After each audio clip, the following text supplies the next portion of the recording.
Today you're going to get a little mishmash of stuff from me because it's ketchup and none of them takes up a whole lot of time, but I'm going to show you the fabric that I got while I was in the UK, and when I went to the haberdashery shop I'm going to show you what I got there, which is just a little thing because I had no more luggage room. I'm also going to show you the update on my doily, the Irish Crochet doily I'm working on. I don't think I've shown you that. I hope not, because you're about to see it again. And then I'm also going to give you a little tidbit of the update at the 1925 house remodel, which again, still, we have done personally nothing yet. We have a contractor doing everything right now because it's infrastructure stuff that David and I do not have the skills to do. But hope you enjoy all three of these. I'll try to transition them a little bit so they're not just this mash of stuff. But first we're going to start with the Irish Crochet here, and that is to look at this. So while I was in the UK, David's mother, she has a nice machine that does a nice edge stitch. I also own one, but I don't know how to use it. So she did that for me before I came home on some linen I brought along. And then I have my wild rose motifs and 2 leaves to go on each around the circle.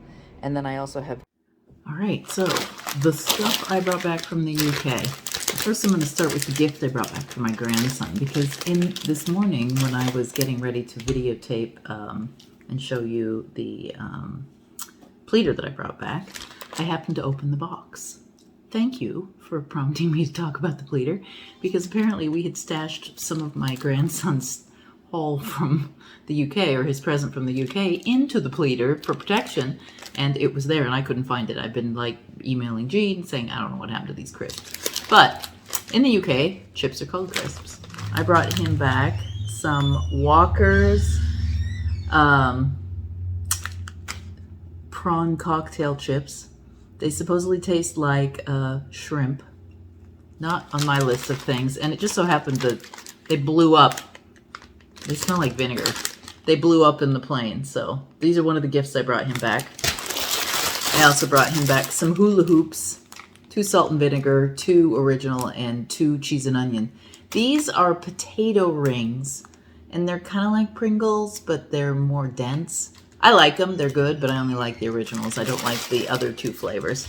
And we really don't have these flavors in the UK. Salt and vinegar is a growing thing in chips, but... So these are what I brought him back. And the reason I'm showing you these is when the pandemic started, I started buying my grandson a snack box. And I'll put I don't remember the name, I'll try to look it up and put the link below. But about every quarter, he gets a box of snacks from around the world. And, 12-year-old boys, they like the food. And we have a good time. Sometimes he'll bring a snack box over and we'll go through what's in it and try to figure out where it's from and all that. I hope he does that at home. I don't know if he does. We'll watch a video about the country, where it came from and stuff like that. But I've also brought him stuff back from... the Mexican grocery stores in Arizona, because, you're like an hour from the border there. And so there are interesting grocery items, and I put together a mixture of foods that looked interesting to me at Christmas time. So I brought him back British stuff. And I did bring candy back too, but I already gave him the candy. So this is what's left, and I need to go see him because clearly one of his crisps blew up in the airplane, in the packed baggage. So, where was this? This was packed in a box with this pleating machine. So, my mother-in-law ended up with 2 of these. She had a friend give her one. Didn't want it anymore. And so she passed one on to me.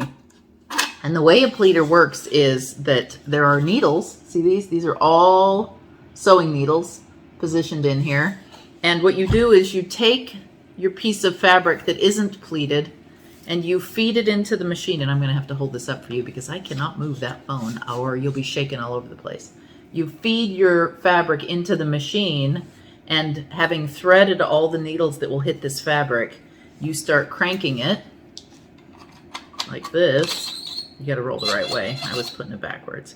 You roll it, and then the fabric goes through there, and in a precise and evenly spaced way, your fabric gets pleated like this and basted. And here is my threads through here. I think this is a 1, 2, 3, 4. This is a 5 rows of gathering, but they are equally spaced out, exactly equally. So none of that put it into a pleating piece of fabric as a form, don't fold it and fold it and fold it and fold it and expect it to be perfectly even. You have to mark it with a pencil and fold it. All those things you don't need to do if you're doing smocking.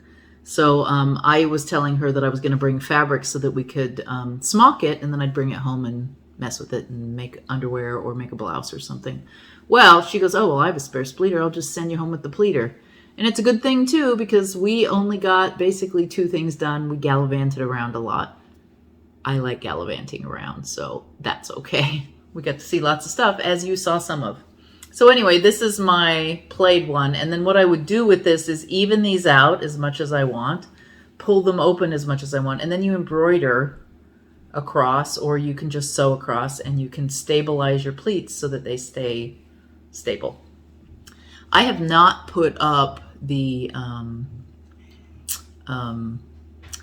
trip we took to Maryhill Art Museum yet. I have all the clips for that and have had them for several months. So I'll get that up for you soon, because one of the exhibits in Maryhill Art Museum was an exhibit of Romanian, Eastern European dress and the methods they use to make smocks. And so there was a lot of smocking in that video. So I'll show you that, and I'll probably point out some for you in the video.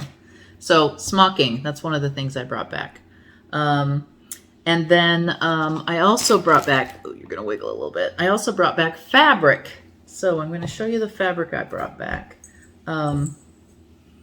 We have this beautiful floral that looks like Liberty. It is not Liberty. It is super lightweight blouse fabric that Liberty makes, and I still can't remember the name of it. This is my second take. Still can't remember the name of it. So it will be right there typed in for you when I look it up. I think lawn, but I can't remember for sure. But lovely lace, lightweight, almost feels like silk, high quality blouse fabric. But this is not made by Liberty. This one is made by, and I know it's here because I read it off on my previous iteration of this video. Here we go. It is made by, I don't know if you can see that. It is 100% cotton, made by OEKO Tex, 100 Europe. And it is beautiful, and I need to look these people up and see if I can find some of this elsewhere, because it is equal, if not better, than the Liberty, and I love the floral designs. Plus, this year, Liberty didn't release very many beautiful florals that I'm used to. Now, don't get me wrong. When I was in Liberty, I found plenty of florals to like, but it just, when I looked at their new releases, I was like, well, you guys, where's the florals? I love the florals. The other thing I found, oh, and I found this and the one I'm about to show you at Jean's local sewing machine store in Newport, so I will also put that up in the links below. They sell Bernina's and other brands, and then they have a little fabric store upstairs, and everybody's super nice in there. And so, you know, whenever we go, I go shopping, and Jean's down there a lot and takes classes and things. The other thing is Merchant & Mills linen. This is a bottom weight linen, or a medium weight, I'd say. You can see it here. In my head, and it's this green, my favorite. I'm a sucker for green, and look at the two together. They look so nice. So I'm thinking a jumper, because I wear a lot of dresses, and then wear this as a blouse underneath. Of course, I have to do it, and I have a backlog of fabric. I keep acquiring fabric, but I don't spend the time to do the blouses very well. So that's beautiful, and this was much less expensive than Merchant & Mills is here. Merchant & Mills here is very expensive, and I did not pay even close to that, so that was lovely. In fact, I almost wish I'd bought more. And then the third thing, I found this fabric in Bath at the fabric store I linked to in the video. And see this very lightweight, unassuming fabric? It is 100% wool. Never in my wildest dreams have I ever seen fabric like this. So I believe them. Sometimes small independent fabric stores, you could say, well, maybe you didn't know what you had, or maybe somebody misrepresented it. But you can see on the raglan edge here that this is felted.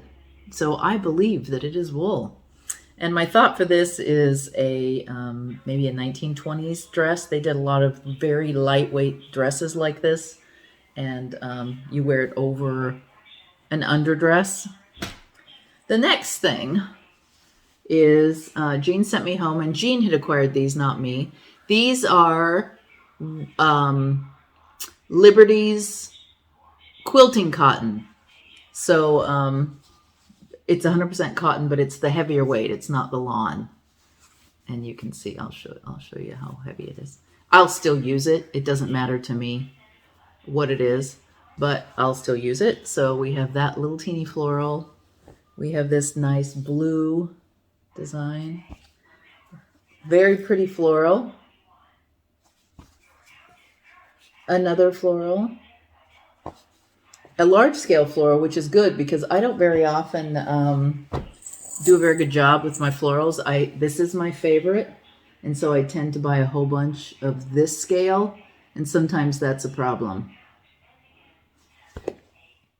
So the next thing I got was at the haberdashery shop in London, which I also videotaped, and I just got a little bit of 100% silk thread. I'm going to play with it and see how it does Irish crochet, because I believe I can get this from my Japanese distributor. And then I carry these. I just don't have this full selection, so I thought I'd give them a try. I believe I can get more. So if anybody's interested in these two items and it pans out that we like them a lot, I probably can acquire these for you in the shop. But this is a full set of the needles, so it's all the sizes and I can play with it. And then finally, the last bit at this table, before we jump over to the house, is one of the things I accomplished at Jean's house was, well, we accomplished, because Jean did all the sewing and most of the embellishing.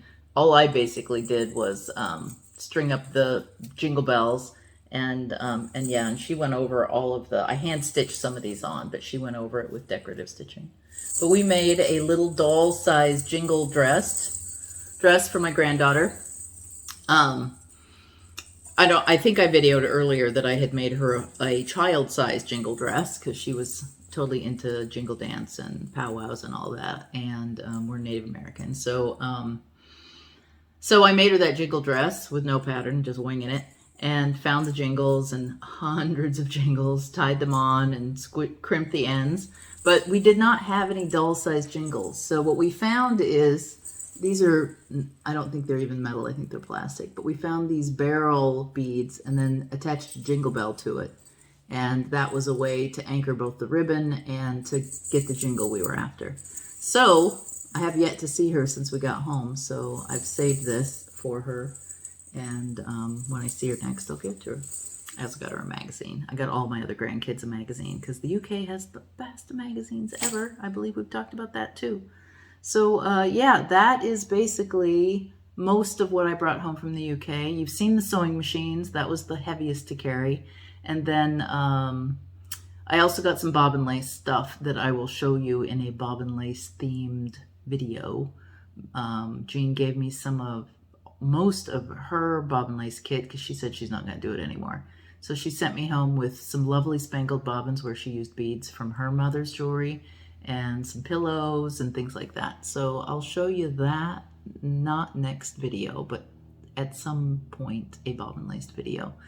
And after this, you're going to see a little bit of the clip of the new driveway. And that's me for the day. Bye.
Additionally, it's a hot mess.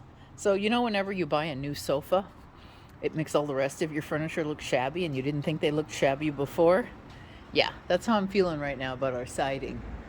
I thought the siding looked fine. I mean, there are problems. It'll need a paint job. So it was looking good. But now that I have a new spanking new driveway, it makes the siding on the house look pretty crappy. And it's also, these windows are looking a bit peaked. Now I love this. If any of you know where I can get new windows that have that little detail, I would love to hear about it. Otherwise, I don't want to change my windows and I have to come up with an alternative. And I may be putting another layer on the outside. I don't know what it is. But yes, I would like to fix my windows.